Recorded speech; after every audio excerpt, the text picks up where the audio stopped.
You're free to go, Mr. Mayor. The City of Grand Forks, proud home of the University of North Dakota City Council meeting Monday, May 18th, 2020 is hereby called to order. Welcome and roll call. All right, Weigel. Here. Duckler. Here. Weber. Here. Mock. Here. Marshall. Here. Sandy. Here. Bean.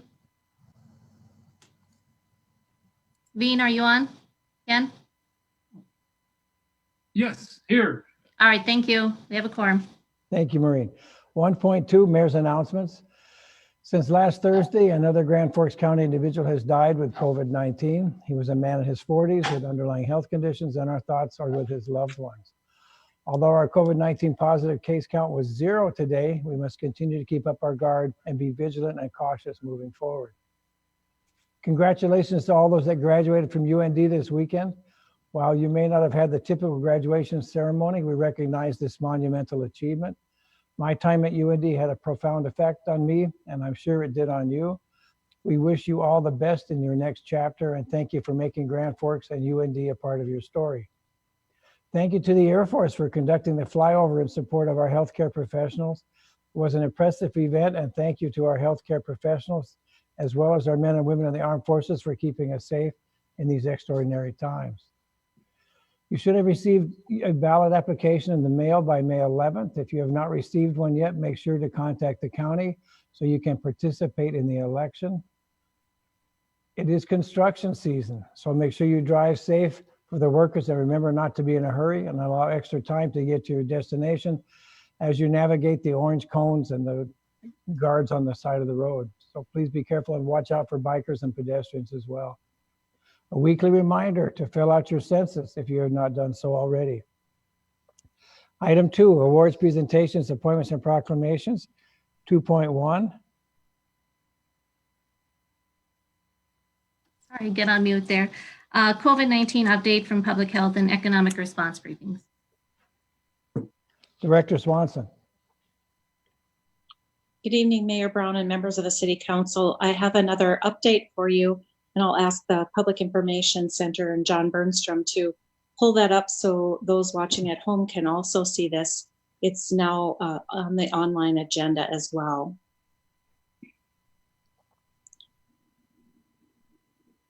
You can go to the next slide. This is the COVID-19 testing as of Monday, May 18th. There were 31 daily positive test results today. Something that I would like to point out on the right side of that little North Dakota icon shows the total daily tests that were completed. But as you can see, only 1,340 of them were for new individuals tested, and 726 were for individuals retested. This is largely as a result of the fact that quite a bit of retesting is happening across the state in certain populations, largely among healthcare workers and individuals residing in long-term care facilities, as well as those who take care of them. So this is an attempt to determine how much of the population has been tested, not just simply how many tests have been conducted. You can still see that Grand Forks County, Cass County, and Burleigh County are the red counties on the map on the lower left, and then all of the additional information is to the right. So a total of 56,561 unique individuals have been tested. 32 are currently hospitalized, and there have been 44 deaths. You can go to the next slide. This is Grand Forks County overview. We have done a total of 5,145 tests, which is now 9% of all North Dakota tests. We did drop a little bit in the percentage, but that's fairly reflective of our percent of population for North Dakota. Our total positive test remains at 317, or 17% of all North Dakota cases, and this is an increase of 28 in the last week. So while we had 0 today, we've had small numbers every day since last Tuesday. The total recovered is 203, and Grand Forks County deaths is now at 3. You can go to the next slide, please. Once again, these are the sources of exposure as of today. Household contact remains fairly significant at 80. That would be expected. And you can see the confirmed travel and possible travel have really dropped off as we had travel restrictions for a number of weeks. Close contact is 63, and obviously our largest number is the community spread, where people are not able to identify where they may have been exposed. Next slide, please. I wanted to highlight some of the Grand Forks Public Health response activities. You've been seeing a lot of numbers, but besides the numbers, what all goes into responding to this pandemic? Well, I'm going to list a few things, some of which you may be aware of, some might be new, and put a little bit of quantitative information to it as well. We have assumed the leadership for a local joint information center, and some of the activities that are conducted there are news conference planning, social media message development, and coordination with other community partners. So we bring together partners from across the county who have some responsibility in helping develop messages for their organizations and getting information from public health about things to focus on. What you hear the most about is our contact tracing or contact investigation efforts. And we currently have a team that fluctuates between 6 and 9, depending on other roles and responsibilities that the staff have. So to date, our personnel have followed or are currently following 11 positive cases, and 102 have recovered. 47 close contacts are still being checked in on daily, with 247 released from quarantine. Now, you might wonder why those numbers don't match up with our total cases. It's because of this last bullet, which states that other state and regional partners are helping us with contact tracing of Grand Forks County residents, and those include local health departments across the state, mainly in our region, Spectra Health, NDSU and UND MPH students, and most recently, UND Student Health Services personnel have reached out to us. They've assumed all of the training and have now taken on some of their own cases. So they're not reflected in our contact tracing efforts, but they each have their own caseload of individuals that they are following, and then they report back to our regional epidemiologist. Next slide, please. We also have been maintaining a quarantine and isolation unit for individuals that are experiencing homelessness and domestic violence.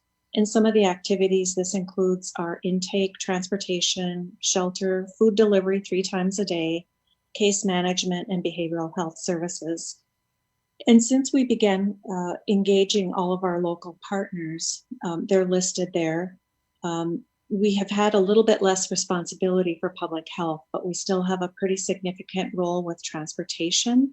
That has been largely now assumed by the paratransit drivers from Cities Area Transit. So we're really excited about the addition of some now fit tested individuals that are fully scheduled to help us with the transportation efforts.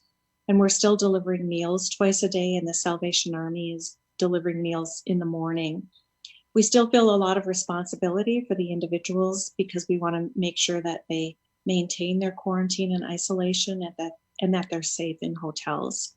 To date, we have housed about 19 people, but keep in mind they have a variety of stays, anywhere from 2 days while waiting for testing to 14 days while they are awaiting isolation release.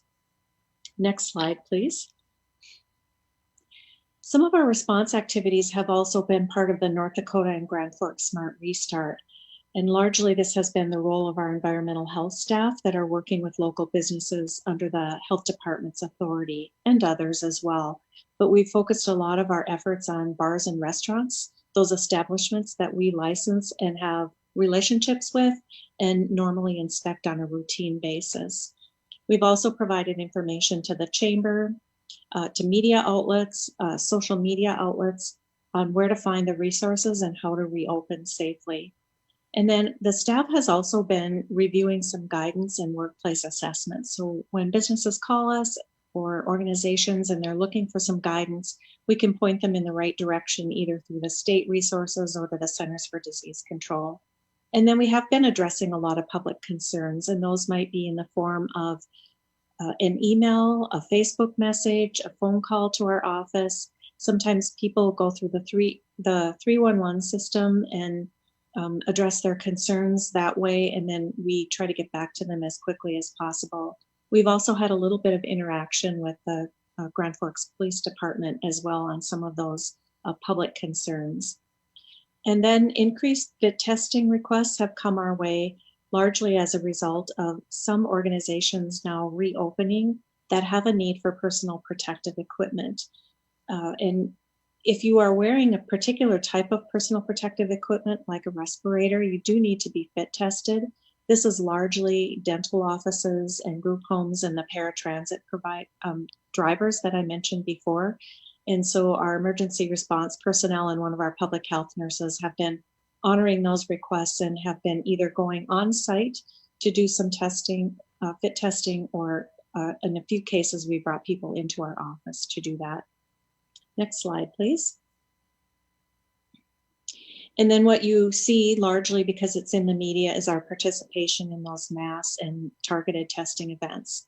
And our staff have been utilized in various positions at 3 testing events now on April 16th, April 23rd, and May 14th. Each one of those has had a slightly different focus. The most recent one on May 14th that was held at the Alara Center, we tested 475 individuals.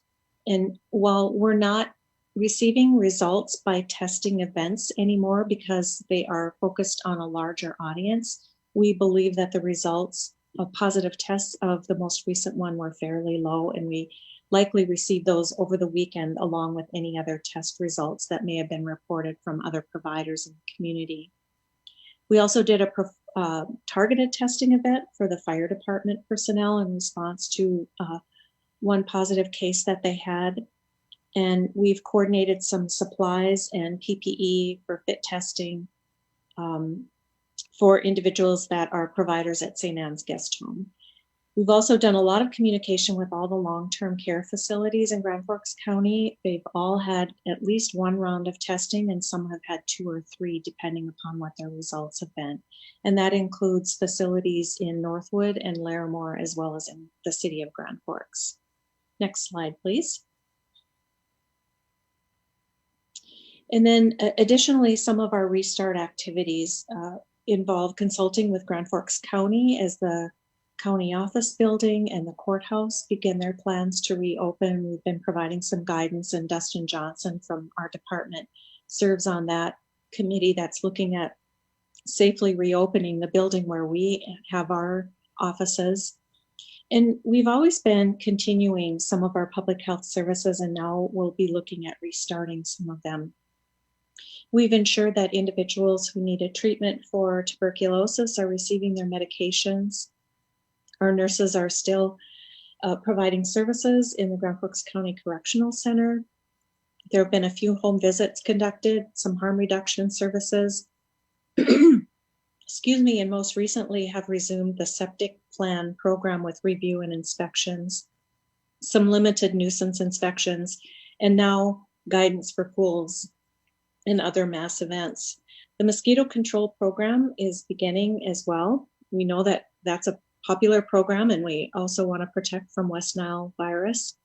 And so all those individuals have been hired and are in the process of conducting their training through virtual training, something that's kind of new to our mosquito control program. And they will be out in the field, and because they work in teams, will also be wearing masks during their program. And then we're always doing disease surveillance that involves other diseases besides just COVID-19, things like vaccine preventable diseases. As we look to the future, some priority areas will be conducting vaccination services, including seasonal flu. And we think that that will probably look a little bit different this year. And we look forward to working with our community partners to ensure that we have a really good, robust vaccination effort around seasonal flu, because we certainly don't want to be dealing with a large number of ill people from influenza. And then SARS-CoV-2, it is the actual virus name for COVID-19.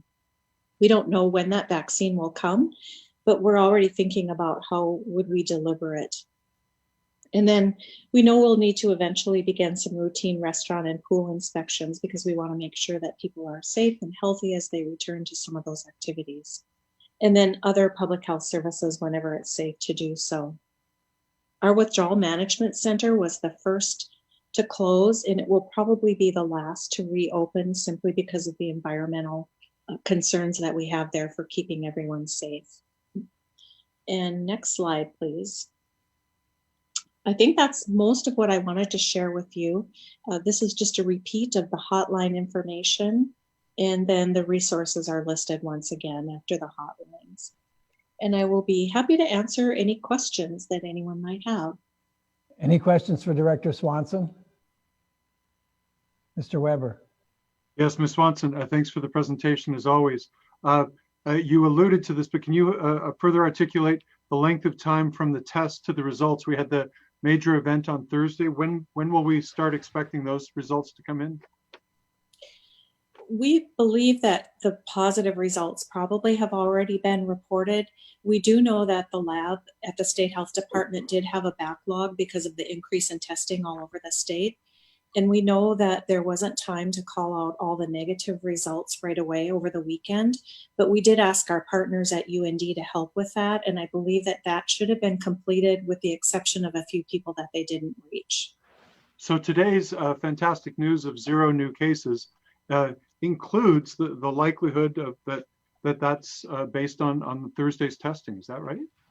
No, I don't No. believe it is. I think today's results might be either a lag in lab samples, or it might be related to other labs not sending any positive samples in or having any. We know that testing is ongoing, but we also know that testing really drops off on the weekends. I misunderstood. I thought that you indicated that had there been any positive tests from Thursday, we would have already known about those, but those might be coming in over tomorrow, the next few days. When would we expect the results from Thursday's testing event? I think we have likely already received them. We did have 8 cases yesterday, I believe, or Saturday, and 2 on Sunday and 3 on Friday. So those might represent some of those tests, or because they don't usually hold them that long. So we should have received them. It's just that we won't receive them separately necessarily from all other tests that are conducted in the community. I'm sorry, I'm not understanding. So there was a testing event on Thursday, nearly 500 tests. Correct. And those tests went to Bismarck, to the lab there to be analyzed. Correct. And then we might have already heard about some of the positive tests from that testing event. That's correct. But there may be additional ones that come in? Yes, that's also correct, because they're reported as they're conducted, and they get large batches of samples all the time. So I can't guarantee that all of our Thursday have been reported through the state, through the reporting that they do. Very good. This is asking you to asking you to know about the future, which you can't do. But when the state achieves the governor's goal of 4,000 tests a day, do we have some sense of how many of those tests would come to Grand Forks? Would we be given a quota of that 4,000, or would it just be strategically applied across the state? Is there a plan for what those 4,000 tests would look like? The only plan that I'm aware of at this point in time is a goal to do 1,000 tests a day in the Fargo area. That's the only goal that I'm aware of. I do believe that a lot of the testing will depend on results. If we see clusters, if we see areas of concern, if we need to continue long-term care testing. So it may be a combination of many things. What we do know is that more of our partners are able to accomplish this on their own. So much of the testing won't need to occur in those large events. We can test more people as capacity ramps up within the organizations that are already doing it. Fantastic. And the situation is far worse in Fargo than it is currently in Grand Forks. So it makes sense to target some testing down there rather than here. But there is a plan for strategically moving those tests around. If we do find ourselves in a situation where we're needing to really bump up the testing here, what is our plan for strategically deciding which populations will be tested? Who will be prioritized? Well, I can't say for sure who will be prioritized, but we'll look at the data in terms of, as our contact tracing team receives information, and they now can take a breath and actually look back at the data a little bit more strategically to see if there are some areas of concern, particular populations or workplaces, or environments where there might be an area of concern. We know the Grand Forks Air Force Base is doing some testing tomorrow for people who have symptoms. UND is beginning to look at what plans they may be able to make to do some testing when the students come back this fall. So there's lots of things in the work, but I can't tell you that we have a specific plan as of right now. It's usually done in consultation with our state health department. Very good. And alternative tools to the swab tests, like the serology or antibody tests, temperature readings, blood oxygen levels, is any of that being monitored or sampled in any way? Some of those things are being done, but I don't know that they're being monitored as surveillance tools. Serology testing will certainly offer some good surveillance tools, especially if it's done where you have a population of known people that had positive tests. So serology testing does offer some surveillance opportunities. Temperature readings, probably not so much, or oxygen levels. That's being used in some places, but we don't really recommend it as a surveillance tool. It might give people some reassurance that they are screening people for illness, but not necessarily for a positive test. People can have an elevated temperature for lots of reasons. From a public health perspective, though, would there be any benefit in tracking that in kind of in a big data sort of way to look for trends in the population? Or is that not something that public health is currently considering? It's not something we're currently considering because we're not aware of anyone that is entering any of that into a database. We have a big challenge just managing our contact tracing database as it is, and we feel like that's giving us good information.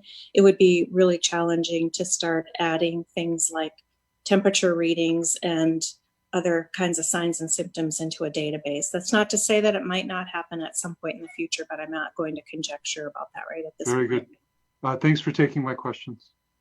Any further questions for Director Swanson? Thank you, Director. That was an excellent update. I want to say thank you to the Economic Response Advisory Group for providing balanced and insightful economic response recommendations, and I appreciate all the time, effort, and expertise of all the group's members. I also want to thank the City Council leadership for your guidance and support as well. With our community partners, we conducted a number of business listening sessions that helped inform a number of executive actions I have taken in the last couple of months, which have helped businesses expand their business models in response to the previous closure of high contact businesses. We're looking at the executive actions currently in place, and we'll be having discussions with council members on longer term policy actions. The guiding principle moving forward is that the economic resiliency of our region is dependent on public confidence, which is based on residents feeling safe. The health of our citizens and the success of our businesses are intertwined on this one issue. A few guiding assumptions as we move forward.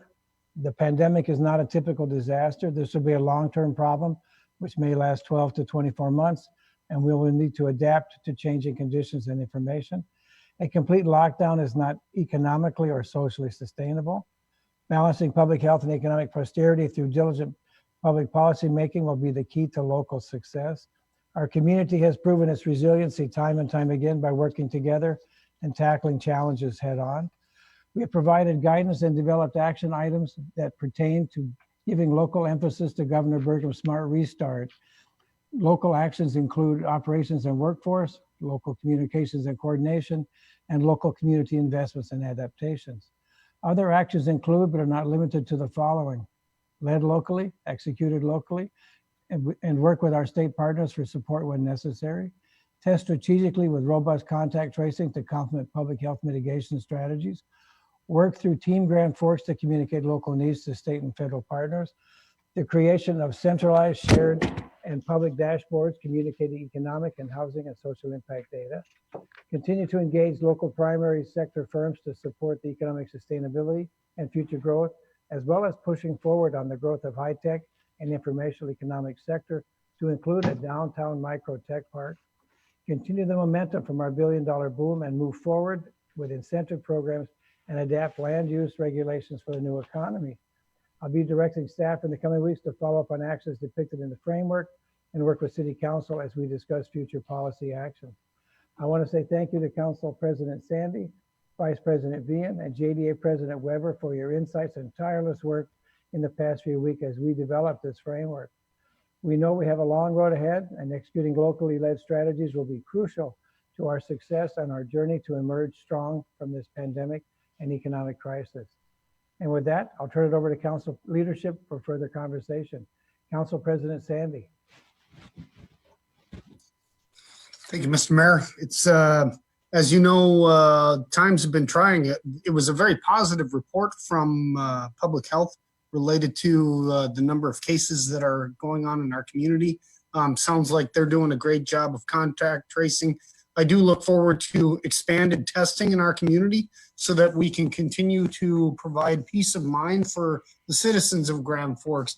I think we should sooner than later adopt very important strategies related to testing, and not simply testing to see if people have the virus. We should be looking into the other sorts of tests that Brett already alluded to in his questions earlier. And I think that should be a goal of our public health department, to implement that sort of testing sooner than later. Yes, Mayor, I do appreciate the opportunity to work with Council Vice President Veen and JDA President Weber related to our Grand Forks Smart Restart efforts. I think people are seeing that businesses in town are acting appropriately. Many have chosen not to reopen yet because they feel that that's a good business decision for themselves. I think businesses are doing a good job of taking responsibility for the safety of their patrons. Similarly, I think the citizens of Grand Forks are doing what they can to make sure to take their own personal responsibility to keep themselves safe should they feel like they need to maintain a further social distance than recommended by the governor. I believe we locally are coming up with several recommendations that will be able to help provide to local businesses and just to the general public, as well as to continue to instill confidence in the people of Grand Forks that Grand Forks is a great place to live, learn, grow, stay and play, and go out and spend your dollars here and invest your dollars into a home and your family in our community. I think it's proving, Mayor, that Grand Forks is a great place to live, and the people of Grand Forks, I believe, from the leadership of the council and yourself and public health, we flattened the curve and people are getting out and starting to get back to life as normal. So I really appreciate your leadership on this, Mayor, and I'll continue to work with you and the others on the council to keep moving us forward. Thank you, sir. Thank you. Council Vice President Veen. Yeah, I will just add to what Dana has said and also agree with the words of JDA President Weber. You know, a lot of work is going on behind the scenes, and it's really fulfilling to see the thought and analysis and intelligence that's going into these processes that are going on. Mr. Weber has been doing a lot of work on this thing here. I really commend him for what he's doing and the ability to be included in some of those decisions. I think it's really important, though, that the city focus on building back confidence. First of all, addressing the issue and then with the COVID-19, and then bringing back the confidence that we need to have to get people out into the community like we did before. But obviously, we need to do a lot of testing and continue to do testing daily, and to make sure we're doing the right tests, cost-effective tests, and what we can do. Because we need to have the consumers, students, families, workers, everybody have confidence so people will get back out to some level of normalcy. But that confidence has to be based on the fact that we're winning this battle. And so that's what's really going to be critical. And that we create the right testing and the right databases to track that so that that confidence is there citywide. And I do believe that although the state of North Dakota has gotten us in the right direction, every community is going to be different. And we need to look at what's right for Grand Forks and develop the right protocols to test and determine what's safe for the community of Grand Forks and our workers. Thank you. Thank you. JDA President Weber. Yes, thank you, Mr. Mayor. First of all, the advisory group that you've assembled with representation from Altru, UND, the banking industry, nursing care industry, manufacturing and small business is exactly the kind of a team that needs to be put together for this work. So you've got smart people working on behalf of the city. Folks, the city needs to hope for the best, but also plan for the worst. It's possible, some models indicating that recovery could last another 18 to 24 months with the possibility of another major wave in the fall, but that is not inevitable. We need to be working to avoid that now. This work is in accord with the governor's smart restart, but it also recognizes the local realities and obligations. We're hoping for state and federal support, but we have to realize that we need to take the initiative to protect our own here at home. So with that, there's an initiative going on for prevention strategies involving the University of North Dakota. And there's also some work going on for more strategic thoughts, kind of shovel-ready approaches to testing as new technologies and tools might come available so that those can be implemented with all possible dispatch. Thank you, Mr. Mayor. Thank you. Would any other council members wish to speak?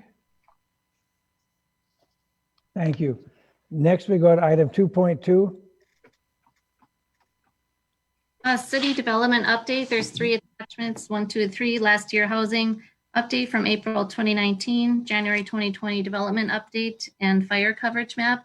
I will just let you know that you should have received an email recently from Ms. Lummark with a comment from Mr. Jay Clevin. So that is in your email inbox. And this comment relates to both 2.2 and 4.4. Mr. Phelan. Thank you, Mayor Brown and City Council members. I think Mr. Clevin, I just give you background. I think Mr. Clevin reviewing his comment on those 2 agenda items, I think he's referencing the development we discussed last week that was outside the city of Grand Forks, his growth area outside of our flood protection area, if you recall. Tonight, based upon what we heard last week, what we'd like to do, we have provided those 2 previous presentations that we have made regarding citywide development.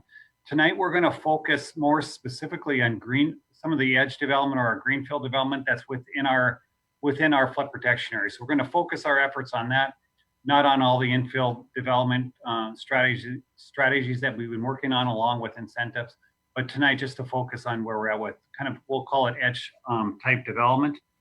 I think the city council and mayor, you should be very proud. In 2016, we made some efforts to develop some new policies, try to create larger developments with economies of scale for infrastructure and create more lots. And I think we have done that.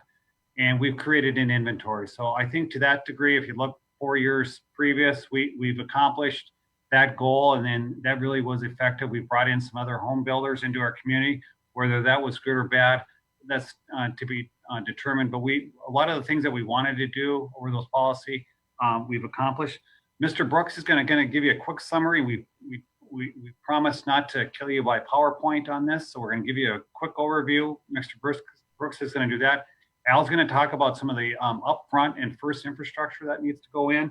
And then finally, Fire Chief Lorenz is going to talk about that fire map coverage that came up last week. So we'll give you some overview, hopefully give you an overview. Then if you want to take deeper dives into certain areas, we'll be prepared to answer any specific questions. So with that, Mayor, I'd ask Ryan to kick us off and then go to Al and then Gary.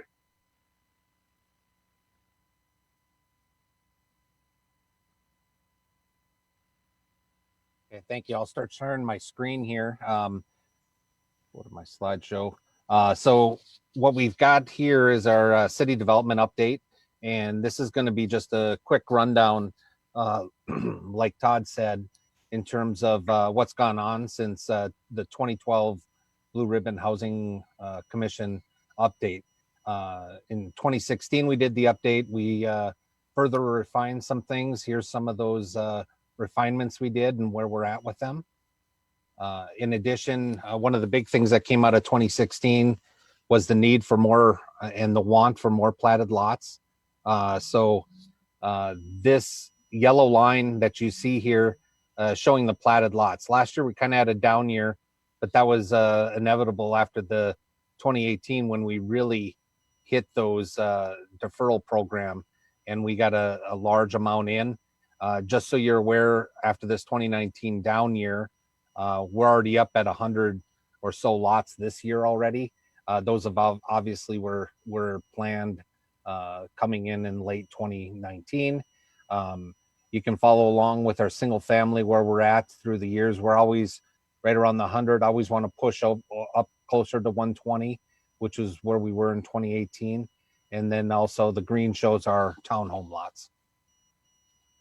This area here shows our lots using the deferral program. They're all highlighted in blue, those areas that were used.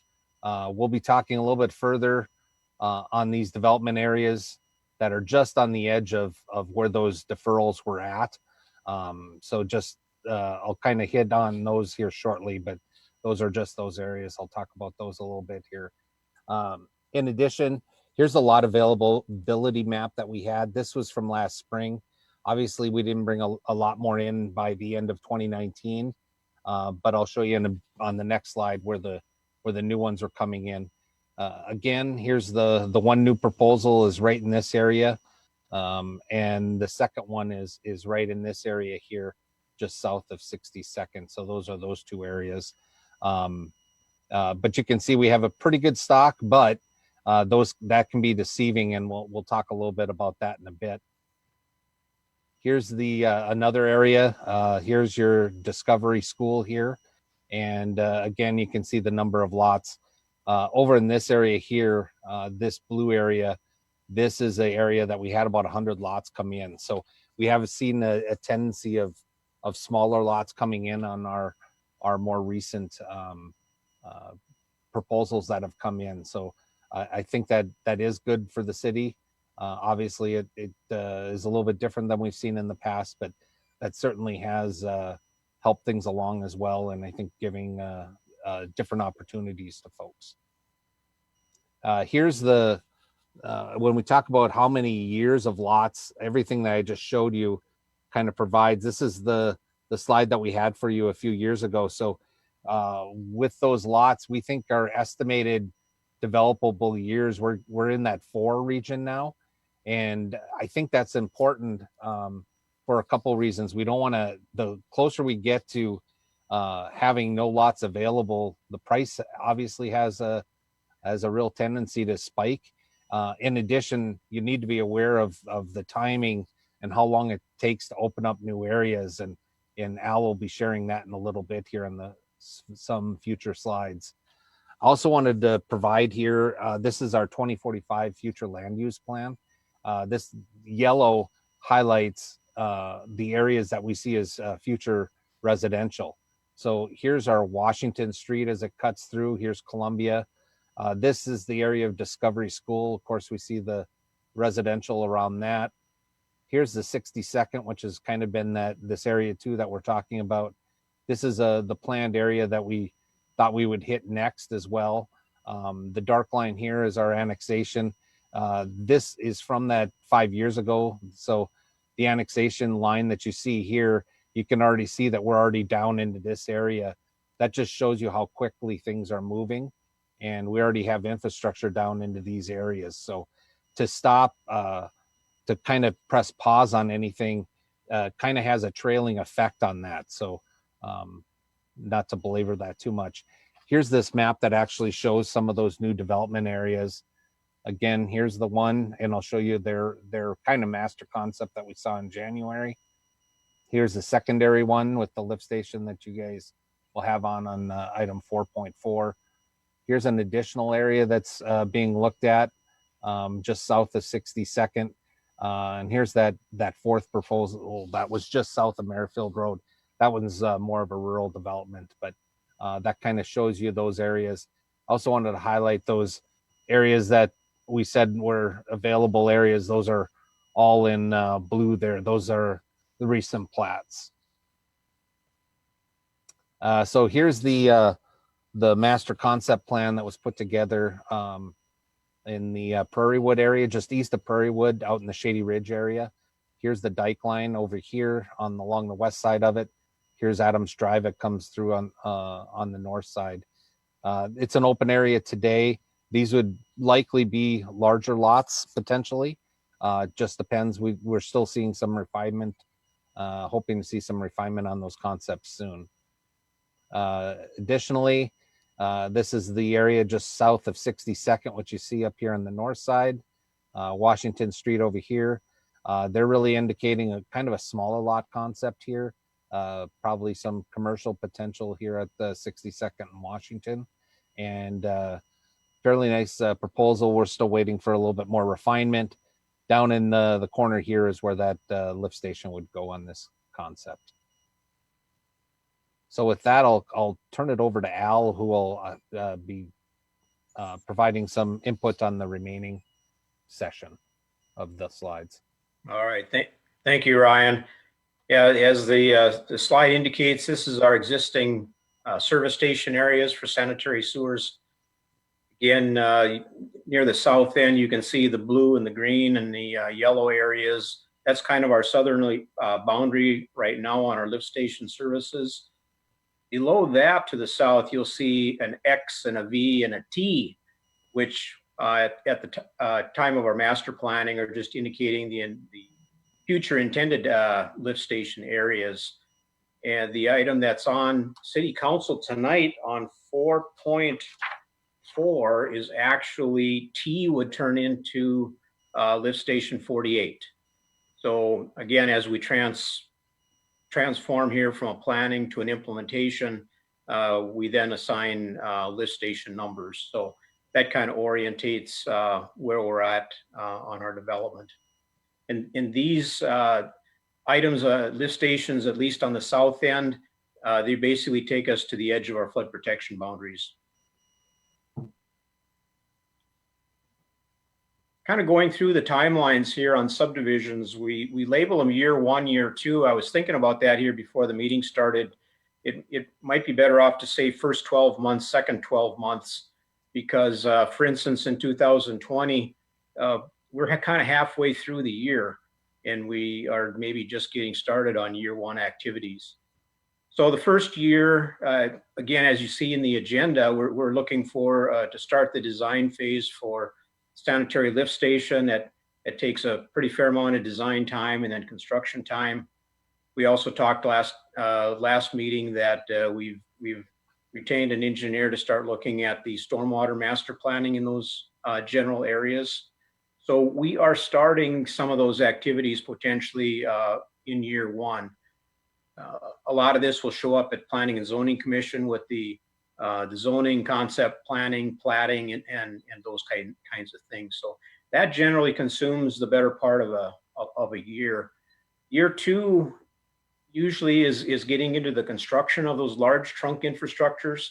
Again, putting in a lift station takes approximately a year. The deep trunk sanitary sewer, again, can take basically your construction season. Same thing with the stormwater ponds. So basically getting those things designed and bid. Next one, there we go. So year 3 again is when we've got most of the trunk underground done. You're starting the underground in the subdivision and you're transitioning into paving. You'll see year 3 has the trunk paving. For instance, if we have to extend a Cherry Street or a Belmont Road or something like that. And then a year 3, normally they would be then designing and bidding the subdivision paving, which could go in year 3, or a lot of times, may even drag over into year 4 till it's finally completed. Year 4 is generally when we would issue construction permits for the homes. We like to wait until the infrastructure is done. Again, we have certainly pushed that issue in the past. So somewhere at the end of year 3 or beginning of year 4 is when you're gonna be looking at homes being built. This is more of just a pictorial run through of what I just talked about. This is just an illustrative subdivision layout. This isn't an actual layout that we have in hand, but it was one that we were using for, again, pictorial purposes. So this generally would be the platting part, where you're laying out the streets, the subdivisions, identifying where the lift stations and general infrastructure needs to be. Year 2 is when you start actually constructing some of those infrastructures. Again, the main ones that the city is involved in. You see the lift station and force main. In this particular item, we were estimating 3.2. I think our current estimates in the Johnson area is probably closer to 3.6. Again, this one depicts a couple of stormwater ponds. Again, there's a city share for the ponds of 15%. Depends on the size. Given these sizes and locations, they would fall into the 15% category. So the city share would be about $200,000, and there would be about $1 million assessment on each one of those. And again, a lot of this particular thing represents, from a practical standpoint, probably represents 2 or 3 different phases of work, representing, could be 5 or 10 years worth of subdivision development. Then you also see along 62nd, we're going to have to put a trunk storm sewer in there to collect that water and probably to transport it to the river. That's part of what we're looking at under the stormwater study. So year 3 is when we're starting to put in the underground, potentially building out the trunk streets. Again, you can see on the roadway paving on the classified street, there's a city share of 80%. So in this particular item, we would identify $3.2 million worth of work. The city, $4 million worth of work, city share would be 3.2. The subdivision work in the more gold colored coloring there would be 100% special assessed to the subdivision, both underground and paving.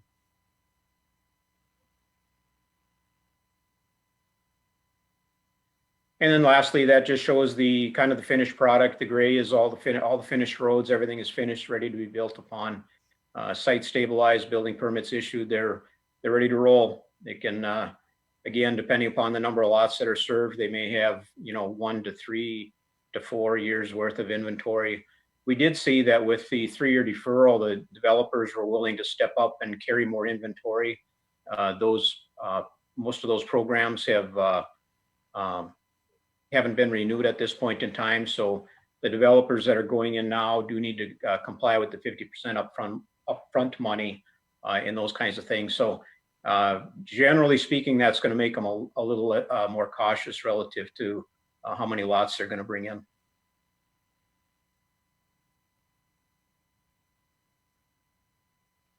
And from there, we turn it over to Chief Lorenz. Good evening, Mayor Brown, members of the council. At the last meeting, questions were posed about fire coverage to the proposed development south of 62nd Avenue. And during that meeting, I had mentioned that there's many things that are considered when planning for fire protection. 2 of those were mentioned were the Insurance Service Office and the National Fire Protection Association, or NFPA. The Insurance Service Office, or ISO, uses a 1.5 mile guideline, which, when created in a polygon on the map, creates an easy to understand general picture of those levels of coverage. Where NFPA talks about a 4-minute travel time is where systems should ultimately be the benchmark to design. Now, obviously, depending on where a fire station is located, not every person that calls 911 is going to have the exact same travel time. And when I speak of the 4 minutes, I'm talking about travel time. Travel time is the time the apparatus leaves the station until it arrives on scene. There's other times that play into the whole response time equation, but that's specifically the one we're addressing here. And so somebody that lives a block away could have a 30-second response time, where somebody that's on the other edges of that response area is going to be in that 4 to 5 minute, in this case, response time. And so with the assistance of the IT department, I had created a map that depicts how far somebody could travel from Fire Station 5 using the posted speed limits. And so the gray area that you see on the map here, the outside jagged perimeter, is a compilation of multiple data points using the posted speed limits for all these different routes. And so obviously it is squaring off some of these routes because each data point is going to stop at a different location. But if you look towards the bottom of the map here, where the two proposed areas are, the area in gray references where somebody could travel from Station 5 using the posted speed limits within 4 minutes. So as we can see here, those two proposed areas are well within that 4-minute response using the posted speed limits from that location.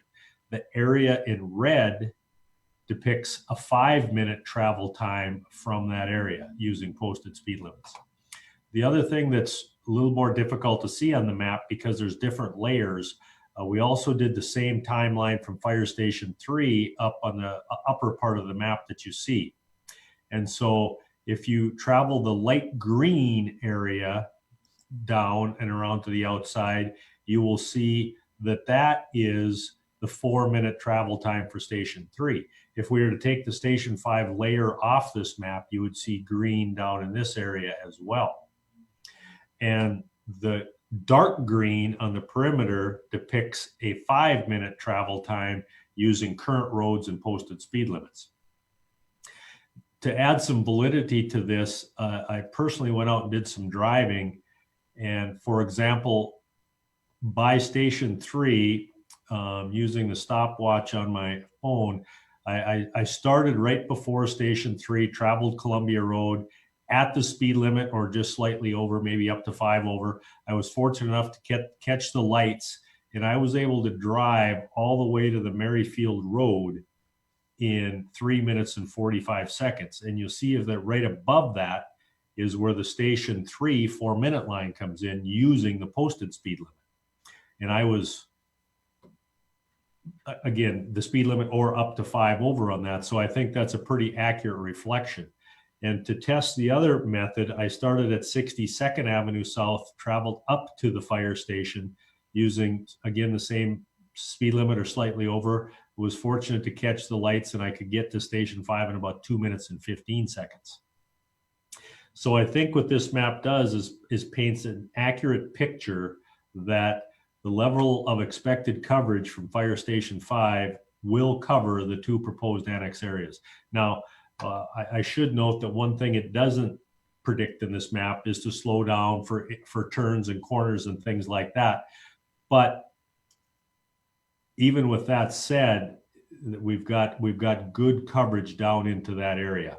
And with 4 minutes being the benchmark, the way to actually measure that moving forward is you do a deployment analysis where you actually measure your response performance to those number of calls. But we don't have incidents in that area, so that's difficult to measure. So the short is, it looks like we will have good coverage down in that area from Fire Station 5 at its current location. And I would be glad to answer any questions that anyone might have about that. Any questions for the chief? Thank you, Chief. So next we go to item 2.3. Mayor Brown. I'm sorry, Mayor. Our intent was at the yes. end, if there's any city council comments for any of us on that presentation. Any council questions for any of the presenters? Mr. Sandy.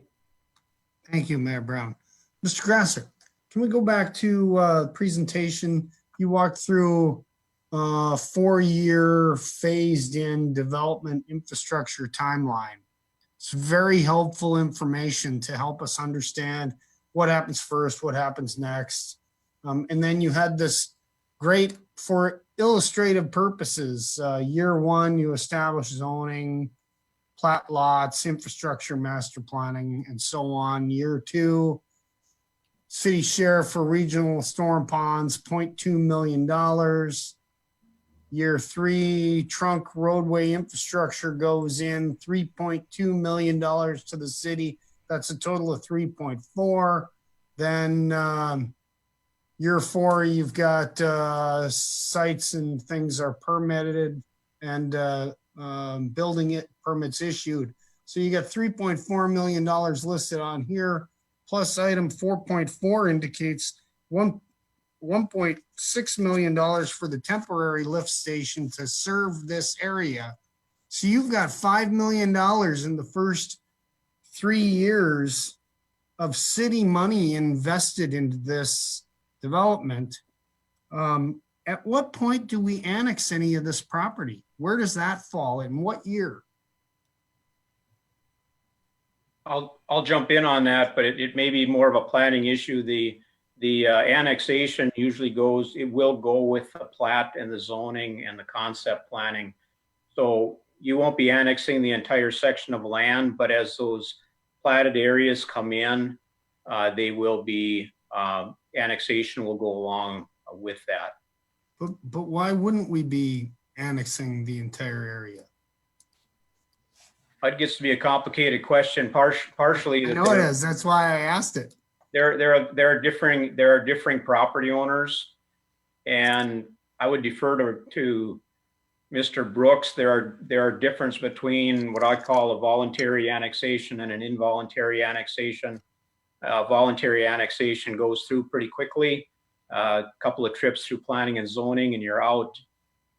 Any particular annexation can, I'm going to characterize in general, I think take about another 25% of area before it would end up going through a process that could end up involving litigation, mediation, and those types of activities, which would then delay that whole process. So for the most part, what we see on the city side are what I'm going to call the voluntary annexation that come in with the plats.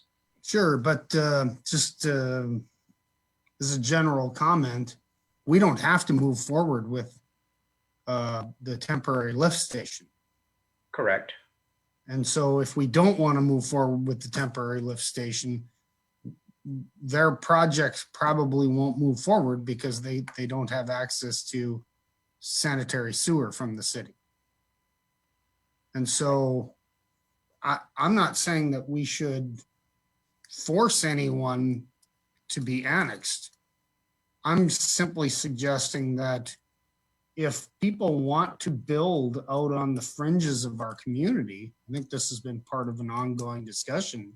If people want to build on the fringes of our community, we should encourage them to do that. We should also encourage them to bring their property into the city limits of Grand Forks. In addition to that, I think any property owner that wants to bring property into the city limits of Grand Forks should be encouraged to pay their property taxes and not simply bring lots in and then squat on them, waiting for someone to purchase a lot or a home, a spec home that they built. Because we see over and over again, developers not paying their property taxes and squatting on and having the other taxpayers of our community carrying them in their flood protection, as well as the burden for the schools and the parks and the city and the county. And so this is more of a philosophical discussion than a looking for an immediate answer. And I understand, Mr. Grasser, I don't expect you to tell me what you think we should do. I'm just saying that I'm in agreement that all building in our community is important. We have a shortage of housing at all price levels. We also get, as everyone knows, considerably better bang for our buck with infill development. And so I believe we should continue to encourage infill development using TIFs, rent zones, and other things. And as part of that strategy, I believe we should also encourage landowners on the south end of town to pay their darn taxes and annex larger properties of town. Thank you, Mr. Mayor.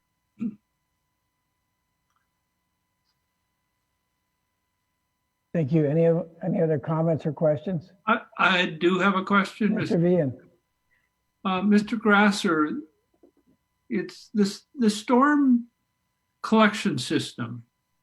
are we going to have to do an open ditch here, or are you expecting for the long haul that we can just get buried pipeline here? Because the problem with any of these areas south of 62nd is storm sewer, right? And that's where would the storm pipe sewer drain into? Let's put it that way. How far do we have to put that in, and what size would it be? Or how, can you just explain the whole storm sewer situation? I'll give it a try. Basically those sections south of town between 62nd and Merrifield Road, when the Corps of Engineers designed the flood protection study, they took quarter sections or sometimes sections of land and brought them into a pond.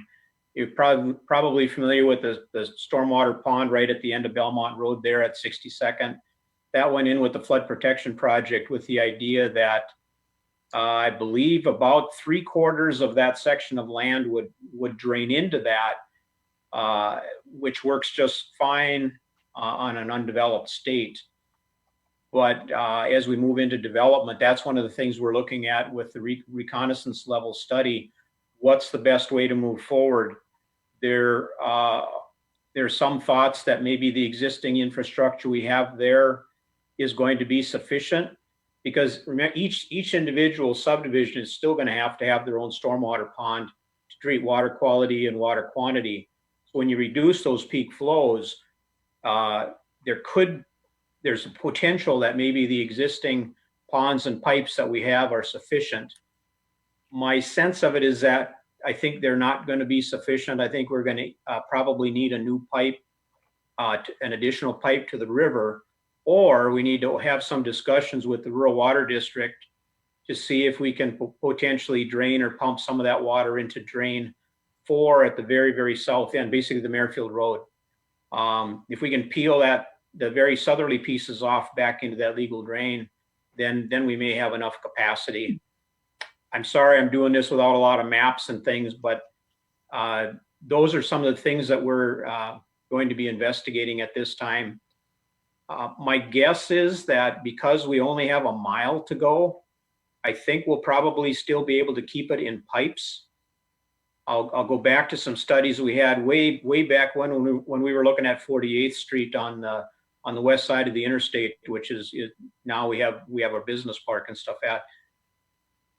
I'm going by memory, 15 years ago, but in general, we could get by with pipes for about 1/2 to 3/4 of a mile. If you got beyond that, you needed to start looking at either a box culvert or a ditch extension. In the case of 48th Street, because we had to go several miles to get to the south end, we were looking at probably an open ditch. And so I'm translating in my mind, I think a mile you can get by with some sort of pipe. Beyond a mile, you might need some sort of a ditch. But in this case, because we're only going a mile, I think we can get by with pipes. Okay, what my question would be, like we did with the current south end drainage, you can't just look at it mile by mile. We're going to have to get the water to exit someplace. Exiting will ultimately be the Red River.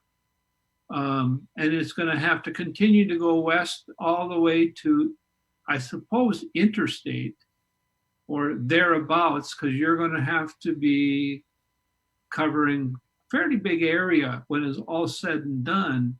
So, like we did with the other south end drainage ditch, which both you and I worked on, wouldn't we need a master plan for the storm sewer? Because that's going to obviously involve right of way and costs that would have to be somehow figured into the ultimate development of the south end. Now, I say that not negatively, although it may seem that way. If we want that development to happen, we just have to do it. It's just a reality. We want to do it. We need to figure out the most cost-effective way to do that, so that because unfortunately, it seems like those costs often go to the first developer, where the bigger pipe needs to be, even though they don't need it to do their own individual subdivision. It's got to be a citywide perspective. Has that level of study and development been computed for the south end as we continue to develop? No, again, those are The answer is yes and no. The south end drainway was designed originally to go farther south and then actually have a tie-in back to the interstate to the west. If you know where the pond is, just on the west side of Columbia Road, that one certainly could be extended to the interstate. The south end drainway originally was envisioned having a leg going farther south. The game changer in all this really came, number one, the Corps of Engineers came in and built those large ponds in the south. So really what they've done is taken that south end area that's about 4 square miles in width. Very few of it is more than a mile in depth, but they're about 4 miles in width. And if you look at where those ponds are located, they're relatively strategically located where they pick up, almost one mile at a time. Now, and then when we couple that with the new EPA I call them new, but we've been living with them for 15 years now, but the stormwater regulations, the fact that we're going to have to attenuate each subdivision as it comes through means that we are now not going to have to deal with all those peak flows. And it will probably come to closer to replicating pre-existing conditions than what all the original assumptions and designs were. I apologize, I'm starting to ramble again, but the area, my short answer is those areas are going to be, all those issues are things that we need to be studying. And we do have a consultant retained to start looking at some of those alternatives. So Al, do you envision that each one of those sections might have one area or section-wide holding pond potentially, or continue to have a bunch of smaller ones throughout? My guess is from the trend we're seeing from developers, we're probably lucky if we can get them done quarter by quarter. But the thing we also found with our perimeter drainage studies, it really doesn't matter if you've got 10 10-acre ponds or 4 2.5-acre ponds. Hydraulically, they all end up working very similarly. So we have a lot of flexibility that way. I think the challenge that we have is being able, after the storm is done, is getting the water drained within 2 or 3 days, so that the water isn't sitting in there draining for a week and a half like we had happen in September. And that happened in September because it exceeded all our designs and all those kinds of things. But to me, that's the challenge. We got to be able to get our outlet works so we can reasonably drain it in a relatively short period of time. Okay, well that's helpful to know because I think, it sounds like you're looking at that as for a long-term plan for the community as we continue to grow, but it's not ready yet. But when would you expect we would have results of that type of a study? Well, unfortunately, I think it's probably going to be fall, winter till we have that data. But we can move forward. The one that we're talking about here, particularly the Johnson one, I really don't see hardly any risk. We'll just let them tie into the core pond. If we have to do something beyond that to get an additional outlet works, we'll tie into that pond and go to the river. Or else if we're going to peel things back to drain 4, we'll do that. And that'll be a separate deal. I think we can make it work. So that's good to hear. We can do this with little risk, is what I heard you say, and not negatively impact even those other areas upstream, and make this one work. So it's fairly cost effective to build at this location. Is that right? Assuming everybody follows the same dominoes that I've got in my head, we're doing some creative. I'm trying to cut that 4-year timeline down into 3. So I mean, there's things you can do to make that timeline speed up a little bit, but I'm making a lot of assumptions right now, just based on my perceptions. Okay, then one last question. Is the timing of designing and building, or at least designing and, study and designing the sanitary lift station, is that normally done before the area is even platted or annexed? I'm not sure there is a normal exactly, but because the timeline of the development takes so long, they usually go somewhat concurrently. We can start the general design. We've talked to the developer out there. We know approximately where the lift station lot would end up being. So we can start that design and just make sure that the platting and stuff that comes in follows along. Again, those certain assumptions. When you're doing this, you got to assume there's certain dominoes are going to line up in a certain way. And with experience, you kind of know which ones may work and which ones may not. So I think at least getting started on the design, I think is not not a big risk. By the time, we certainly won't bid it until we have the lots, in my opinion, we wouldn't bid it until we have the lots platted, annexed, and all through planning and zoning. But again, the design is just a way of moving things in parallel instead of in series, because otherwise it just adds to your timeline. Okay, well, Al, I think that's helpful for me because those are two of the major infrastructure items with the storm and the sanitary. We still have to address the water. I think that'll be done. That's a little bit different than this. The nice thing about these developments is we have somebody who wants to grow and expand the city. And I think that the development, at least as I've heard, is a very responsible development that's probably done with smaller lots, fairly cost effective, and should be a benefit to the city. Is that the way you would see it too? I think so. We've definitely seen a trend towards smaller lots to the point where they're getting very small. A lot of the things we're seeing coming in and projecting are, 40-foot lots. They're very, very dense. We're seeing more commercial with multifamily on top, the mixed use kind of activities. Again, the developers trying to get the biggest bang for their buck. The one concept I'd like to leave the group with, and hopefully I'll quit yakking here, but I think we have to make sure that we're thinking in timelines. And I know right now there's some gaps before we get to 62nd, but I think if you start looking in a timeline of 5, 6, 7 years, we will be built up to that. So it's just a question of when do we start stepping into that timeline? But clearly we can't. The point is we can't deliver lots in 1 or 2 or even 3 years probably. So we need to be thinking in those kinds of terms for starting this machine. Sorry, that's my pontification. Thank you. Any further questions for our Yeah. presenters? Mr. Weber. Mr. Mayor?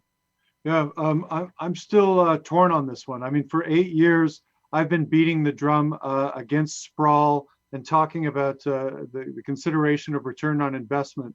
And Mr. Sandy brought up a lot of this, but it isn't just the cost of the infrastructure, but also services. It gets more and more expensive to drive another mile, to pick up garbage, to clear snow, etc. So the next thing is, last week, Council Rep Mock was the sole vote against this. And I've been feeling like, why wasn't I voting with her? That's where I should have been. And now we've received comments from Jay Clevin, another person I really respect in regard to matters like this. And let me just read the first sentence from his comments submitted here. Item 2.2 shows a large development that sprawls south by several city blocks. To build a development that includes more apartments, more retail, and more items in a place in town that neither needs these items nor benefits the city in a meaningful way. So I'm leaning that way on one hand. On the other hand, I also respect city staff, including Mr. Grasser and Mr. Brooks, and this does seem like the type of beneficial, smart development that makes sense. And I recognize the need for multiple tools and that we need to plan ahead for future development.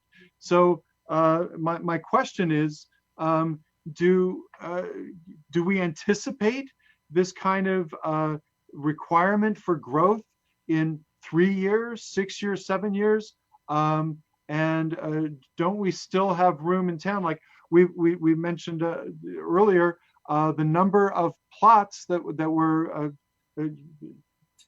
made available over the last couple hundred, and those are still waiting to be developed. So what is the growth potential in all of this, and what's the meaning for us to believe that we need this kind of development that far down the road?